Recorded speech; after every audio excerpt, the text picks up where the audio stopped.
ಇವತ್ತು ಶಿವನಿಗೆ ಅತ್ಯಂತ ಪ್ರಿಯವಾದಂತಹ ಪ್ರದೋಷ ವ್ರತ ಬಂದಿದೆ. ಇದು ಭಾನುವಾರ ಬಂದಿರೋದ್ರಿಂದ ಇದನ್ನು ರವಿ ಪ್ರದೋಷ ಎಂದು ಕರೆಯುತ್ತಾರೆ. ಪಂಚಾಂಗದ ಪ್ರಕಾರ ಇವತ್ತು ಮಧ್ಯಾಹ್ನ 1:57ಕ್ಕೆ ದ್ವಾದಶಿ ಮುಗಿದು ಶಿವನ ಆರಾಧನೆಗೆ ಶ್ರೇಷ್ಠವಾದ ತ್ರಯೋದಶಿ ತಿಥಿ ಆರಂಭವಾಗಿದೆ. ಇನ್ನು ಪೂಜೆ ಮಾಡೋಕ್ಕೆ ಇವತ್ತಿನ ಅತ್ಯಂತ ಶುಭ ಸಮಯ ಅಂದರೆ ಸಂಜೆ 7:16ರಿಂದ ರಾತ್ರಿ 9:21ರವರೆಗೆ ಶುಭ ಸಮಯವಿದೆ. ಇವತ್ತು ಮತ್ತೊಂದು ವಿಶೇಷ ಏನಪ್ಪ ಅಂದರೆ ಇಡೀ ದಿನ ಅತ್ಯಂತ ಮಂಗಳಕರವಾದಂತಹ ಇಂದ್ರಯೋಗ ಕೂಡ ಬಂದಿದೆ. ಈ ಪ್ರದೋಷ ಕಾಲದಲ್ಲಿ ಶಿವನನ್ನು ನೆನೆದರೆ 100 ಪಟ್ಟು ಪುಣ್ಯ ಸಿಗುತ್ತದೆ. ಅಂದಹಾಗೆ ಇವತ್ತಿನ ರವಿ ಪ್ರದೋಷ ಮತ್ತು ಇಂದ್ರಯೋಗದ ಜೊತೆಗೂಡಿ ಬಂದಿರುವ ವಿಶೇಷತೆ ಏನು ಗೊತ್ತಾ? ಇವತ್ತು ನಾವು ಶಿವನನ್ನು ಪೂಜೆ ಮಾಡಿದರೆ ಶಿವನ ಜೊತೆಗೆ ಸೂರ್ಯದೇವನ ಆಶೀರ್ವಾದವೂ ಕೂಡ ಸಿಗುತ್ತದೆ. ಅದರಲ್ಲೂ ಇವತ್ತು ಇಂದ್ರಯೋಗ ಇರೋದ್ರಿಂದ ನಮಗೆ ಬರಬೇಕಾದಂತಹ ಧನಕನಕ ಆಸ್ತಿ ಮತ್ತು ಸಮಾಜದಲ್ಲಿ ದೊಡ್ಡ ಮಟ್ಟದ ಯಶಸ್ಸು ಸಿಗುತ್ತದೆ. ಪುರಾಣಗಳ ಪ್ರಕಾರ ಈ ಪ್ರದೋಷದ ಸಮಯದಲ್ಲಿ ಸಕಲ ದೇವತೆಗಳು ಕೈಲಾಸದಲ್ಲಿ ಇರುತ್ತಾರಂತೆ. ಭಗವಂತ ಶಿವನು ತಾಯಿ ಪಾರ್ವತಿಯ ಜೊತೆ ತುಂಬ ಆನಂದದಿಂದ ಇರುತ್ತಾರಂತೆ. ಈ ಪವಿತ್ರ ಸಮಯದಲ್ಲಿ ಯಾರು ಶಿವನನ್ನು ಭಕ್ತಿಯಿಂದ ಪೂಜಿಸುತ್ತಾರೋ ಅವರ ಜಾತಕದಲ್ಲಿರುವಂಥ ಎಲ್ಲ ದೋಷಗಳು ಹಾಗೆ ಪಿತೃದೋಷಗಳೆಲ್ಲವೂ ಕರಗಿ ಹೋಗುತ್ತವೆ ಎಂದು ನಂಬಲಾಗುತ್ತದೆ.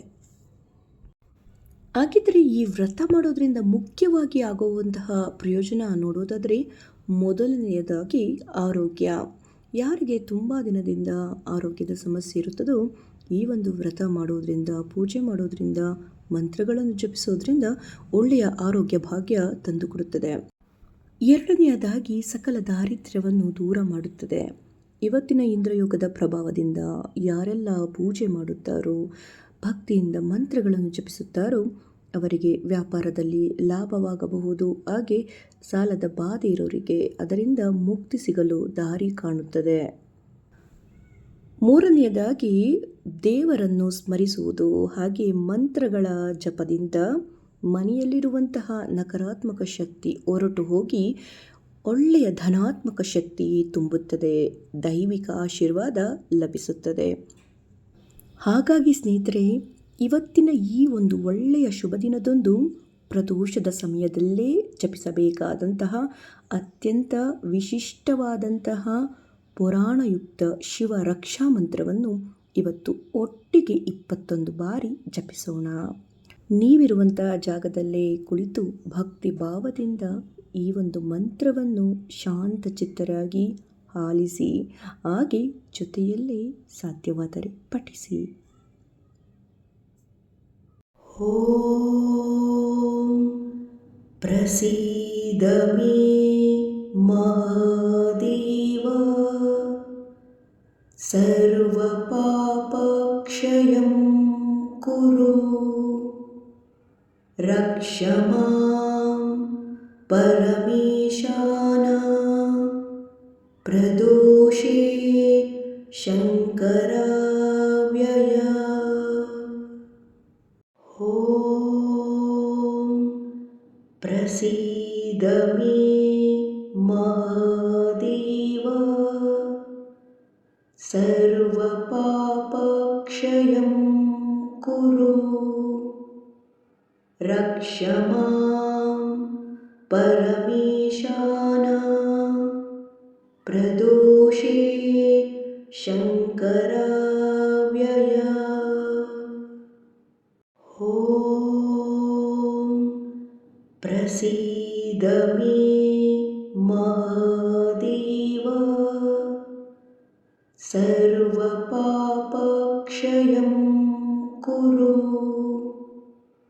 ರಕ್ಷ ಮಾಂ ಪರಮೇಶಾನ ಪ್ರದೋಷೇ ಶಂಕರಾವ್ಯಯ. ಓಂ ಪ್ರಸೀದ ಮೇ ಮಹಾದೇವ सर्वपापक्षयं कुरु रक्ष मां परमेशान प्रदोषे शङ्कराव्यय ॐ प्रसीद मे महादेव सर्वपापक्षयं कुरु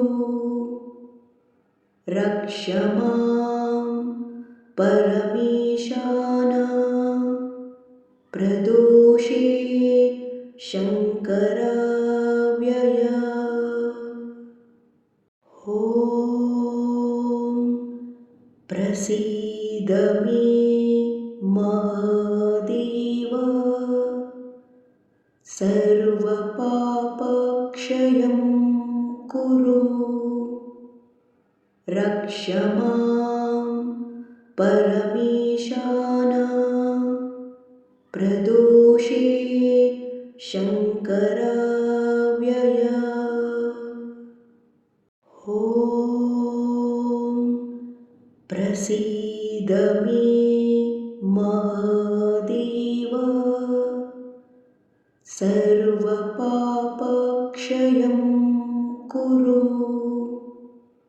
रक्ष मां परमेशान प्रदोषे शङ्कराव्यय ॐ प्रसीद मे महादेव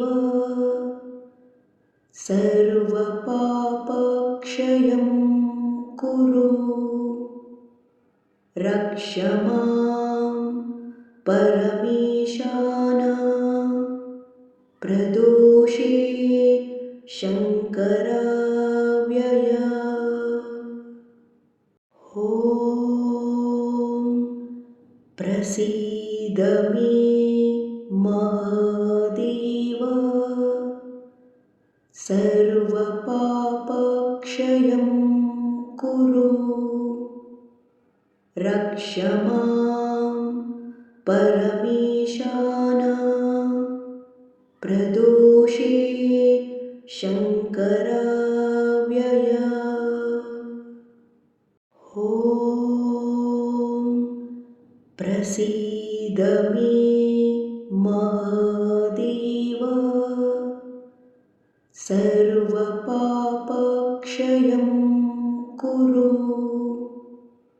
रक्ष मां परमेशान प्रदोषे शङ्कराव्यय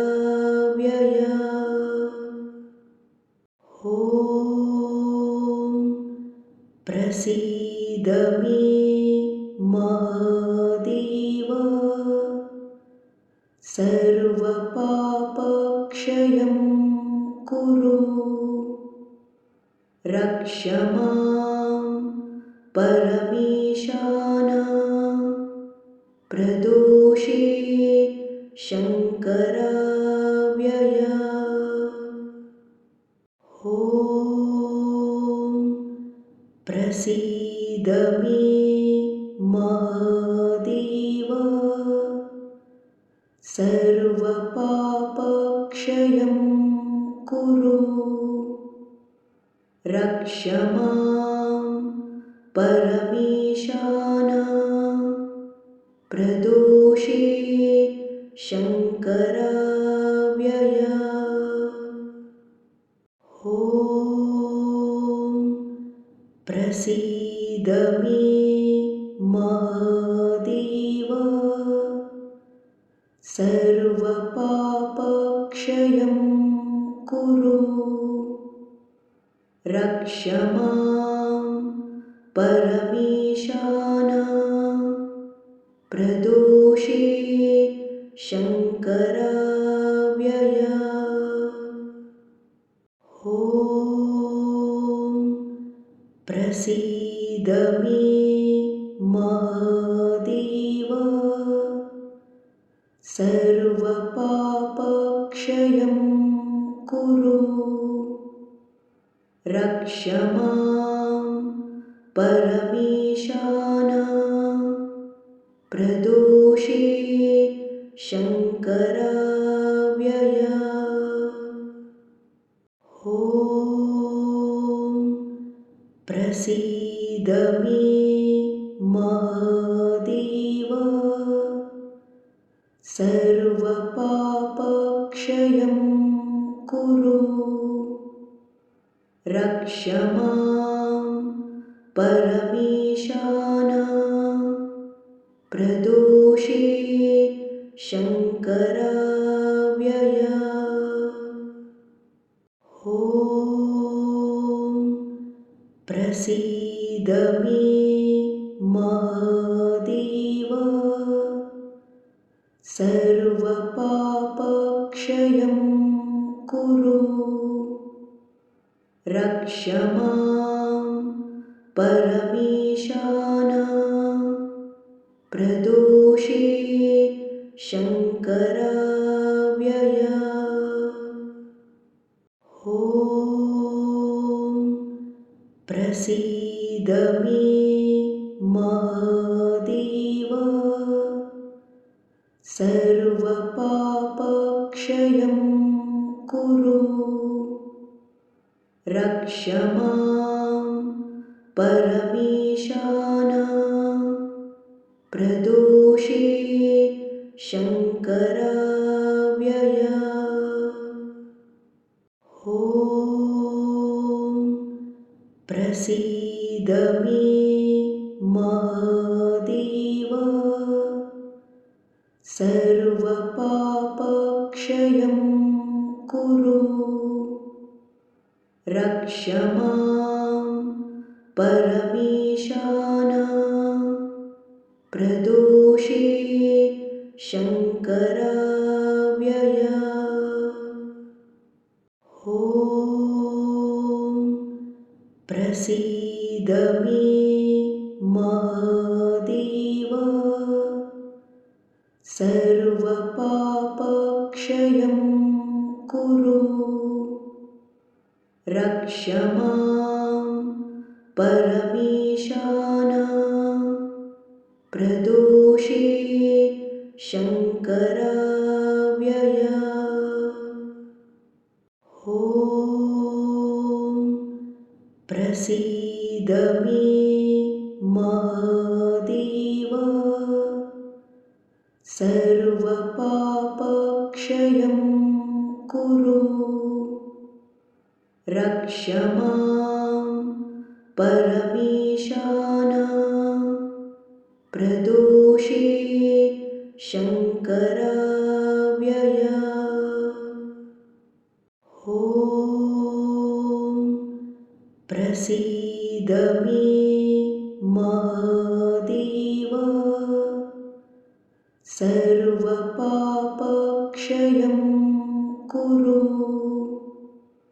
रक्ष मां परमेशान प्रदोषे शङ्कराव्यय।